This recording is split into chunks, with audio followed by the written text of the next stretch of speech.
weapons.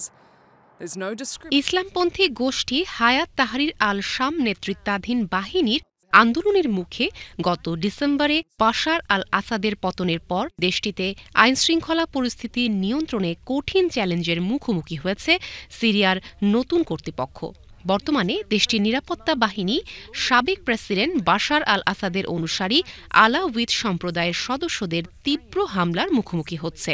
এর জেরে জাতিগত সংখ্যালঘু গোষ্ঠীটির বিরুদ্ধে বড় ধরনের অভিযান শুরু করেছে সিরীয় নতুন সরকার।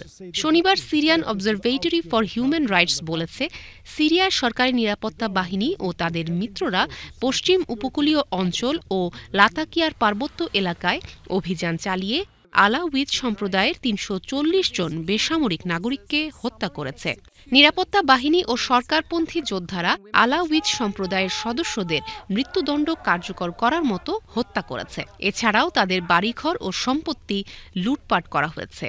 যুক্তরাজ্যভিত্তিক এই সংস্থার পরিসংখ্যান অনুযায়ী বেসামরিক হত্যাকাণ্ড নিয়ে প্রাণহানির মোট সংখ্যা ৫৫৩ জনে পৌঁছেছে। তাদের মধ্যে নতুন সরকারি নিরাপত্তা বাহিনীর ৯২ সদস্য ও বাশার আল আসাদ সমর্থিত ১২০ জন যোদ্ধাও রয়েছেন। বাকিরা সবাই সাধারণ নাগরিক।